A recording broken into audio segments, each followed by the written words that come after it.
Assalamualaikum warahmatullahi wabarakatuh. Halo teman-teman sejawat P3K. Pada kesempatan ini saya akan mempresentasikan rencana aksi perubahan dengan tema implementasi kebijakan dalam penyusunan LPPD, LKPJ, dan RLPPD.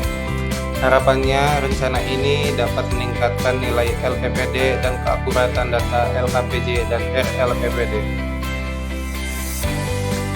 Sebelum memaparkan, perkenalkan nama saya Cucu Perisa, jabatan sebagai P3K Analis Kebijakan Ahli Pertama yang bertugas di bagian pemerintahan Sekretariat Daerah Kabupaten Cirebon. Sebelum masuk ke ranah substansi, saya awali terlebih dahulu terkait waktu pelaksanaan rencana aksi ini. Rencana aksi ini dilaksanakan selama masa kontrak saya sebagai P3K Analis Kebijakan Ahli Pertama, yaitu terhitung tanggal 1 Maret 2024 hingga 28 Februari 2029. Adapun tempat pelaksanaan berada di bagian pemerintahan Sekretariat Daerah Kabupaten Cirebon.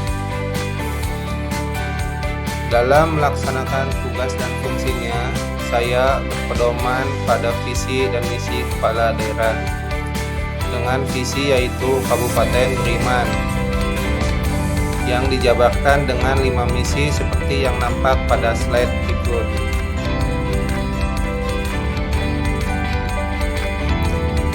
Lanjut, untuk mendukung visi dan misi kepala daerah yang telah dipaparkan sebelumnya, diperlukan perangkat daerah yang efektif dan terstruktur.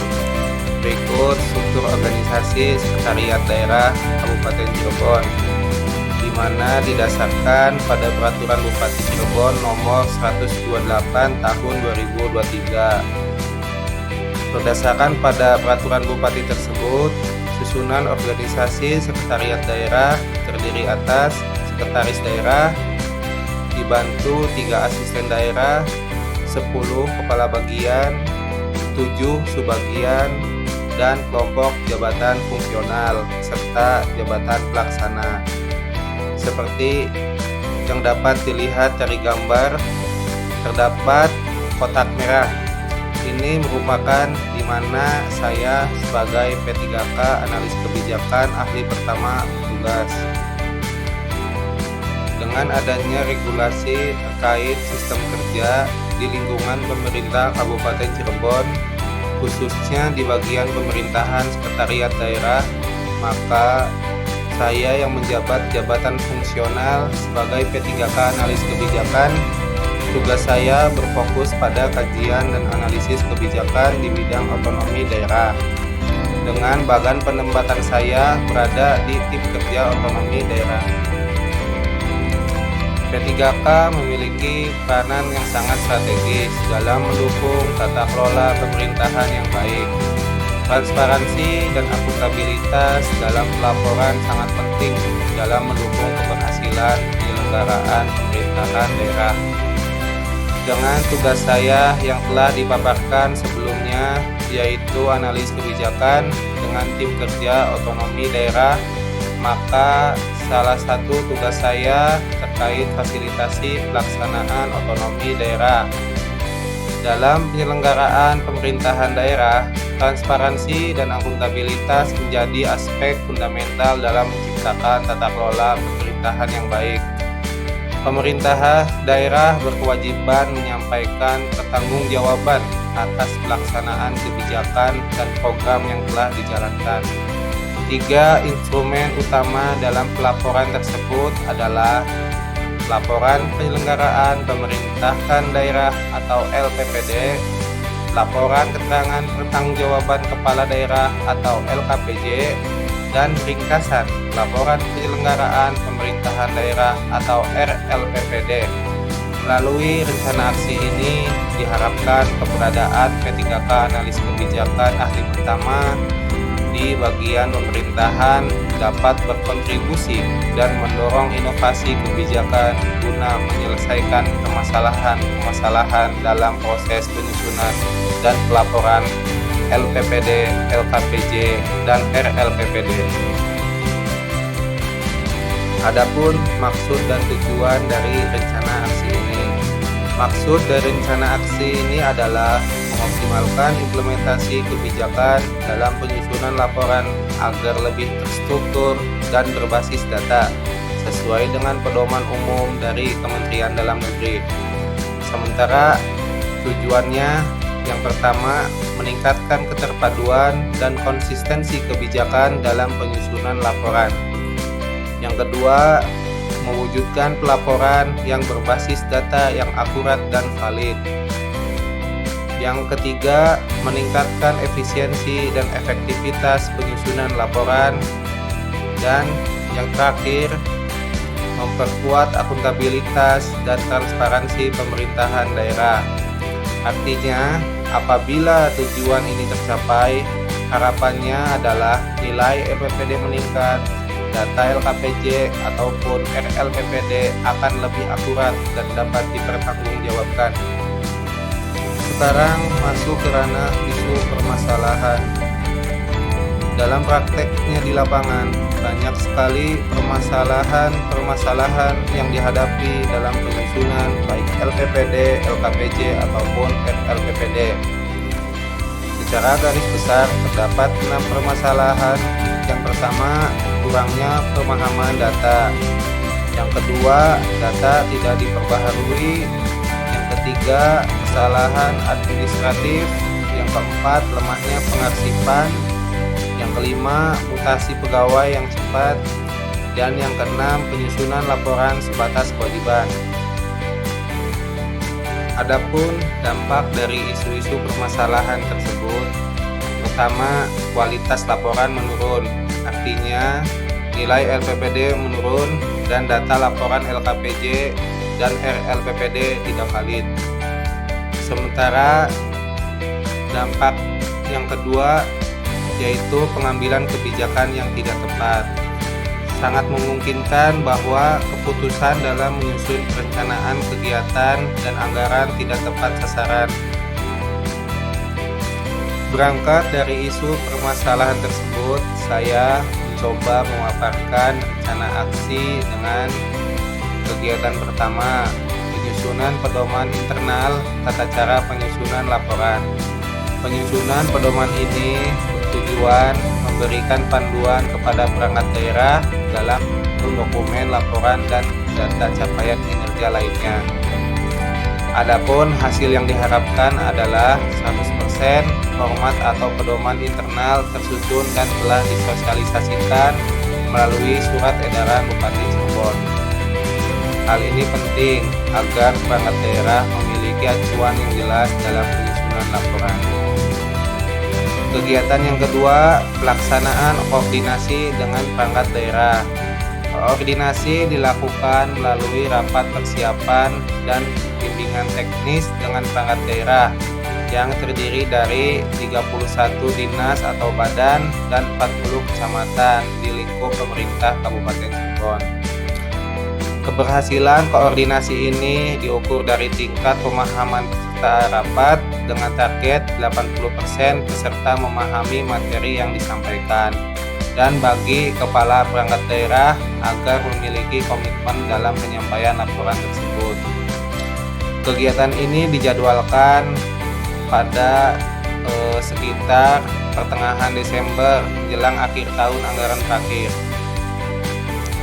Kegiatan ketiga, pembentukan tim penyusun dan tim pereview. Tim penyusun dan tim pereview ditetapkan melalui surat keputusan Bupati Cirebon sebagai bentuk legitimasi tugas mereka. Penetapan dilakukan setiap bulan Januari agar tim dapat langsung bekerja dalam penyusunan dokumen laporan. Selanjutnya, kegiatan keempat, yaitu pengumpulan dan analisis data. Data dasar capaian kinerja harus dikumpulkan dan dianalisis sesuai pedoman yang telah disosialisasikan. Targetnya adalah 100% laporan data dasar capaian kinerja tersampaikan termasuk indikator kinerja kunci, capaian kinerja dan anggaran program kegiatan dan subkegiatan, serta data capaian lainnya berdasarkan pedoman dari Kemendagri. Kemudian kegiatan kelima, asistensi dokumen data dasar capaian kinerja. Perangkat daerah diberikan pendampingan dalam penyusunan data untuk menjamin keakuratan data dan validitas sesuai pedoman umum dari Kemendagri. Keberhasilan asistensi dapat diukur dari 100% terselenggaranya kegiatan pendampingan serta tingkat validitas data yang cukup tinggi. Asistensi dilakukan sekitar bulan Februari hingga pertengahan Maret bersama tim review dari inspektorat agar perangkat daerah dapat menyempurnakan data sebelum digunakan dalam penyusunan laporan dan disampaikan atau diupload ke aplikasi SI-LPPD. Lanjut kegiatan ke-6, penyusunan rancangan LPPD, LKPJ, dan RLPPD. Target utamanya adalah menghasilkan 3 draft dokumen dan dengan keterisian data capaian indikator kinerja kunci 100% dalam aplikasi SI-LPPD. Kegiatan ini dilaksanakan pada Januari sampai Maret sebagai tahap finalisasi sebelum dokumen ditetapkan secara resmi. Dan kegiatan yang terakhir, yang ke-7, penetapan dokumen LPPD, LKPJ, dan RLPPD. Dokumen yang telah selesai disusun dan direview kemudian ditetapkan dan disampaikan kepada pihak yang berwenang. Pertama, LPPD ditandatangani dan disampaikan kepada pemerintah pusat melalui gubernur. Yang kedua, LKPJ ditandatangani dan disampaikan kepada DPRD Kabupaten Cirebon. Dan yang ketiga, RLPPD ditandatangani dan dipublikasikan kepada masyarakat melalui media cetak dan media elektronik atau website resmi Pemda. Ini merupakan waktu pelaksanaan rencana aksi dibagi dalam beberapa tahapan, mulai dari penyusunan pedoman internal, pengumpulan data, asistensi dan pendampingan, penyusunan dokumen, hingga penyampaian laporan yang telah disahkan. Dimulai pada bulan Desember tahun anggaran berjalan, kami bersama tim penyusun mengkonsep atau membuat format baku kepada perangkat daerah, rapat persiapan, dan kemudian membuat surat edaran Bupati terkait tata cara penyusunan LPPD dan LKPJ. Selanjutnya, pada bulan Januari, menyusun dan menetapkan SK tim penyusun dan tim review melakukan pengumpulan data dasar pencapaian, dan di akhir Januari sampai awal Februari melakukan asistensi dan pendampingan perangkat daerah.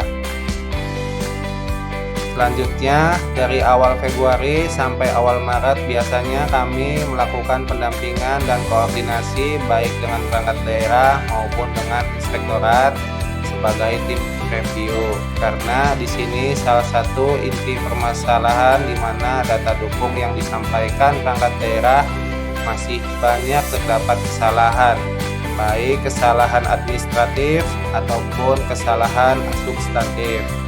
Kemudian di Maret diupayakan penyusunan baik LPPD, LKPJ, dan RLPPD telah disampaikan karena menurut perundang-undangan batas waktu penyampaian paling lambat 3 bulan setelah tahun anggaran berakhir atau sampai 31 Maret. Di sini terdapat beberapa rencana aksi yang telah dilakukan 1 tahun terakhir dalam penyusunan laporan baik LPPD, LKPJ, ataupun RLPPD. Dilakukan langkah-langkah dari mulai persiapan sampai dengan evaluasi, misalnya melakukan rapat koordinasi persiapan penyusunan laporan dengan peserta para kasubag program ataupun Jakpung Perencana. Kemudian rapat koordinasi bersama perangkat daerah yang dihadiri kepala dinas, kepala badan, dan camat yang diharapkan dapat menguatkan komitmen dalam pelaporannya. Ketiga, melakukan koordinasi, asistensi, dan pendampingan, dan pada bulan pertengahan Februari telah melaksanakan pra-evaluasi indikator kinerja kunci oleh Timda Provinsi Jawa Barat.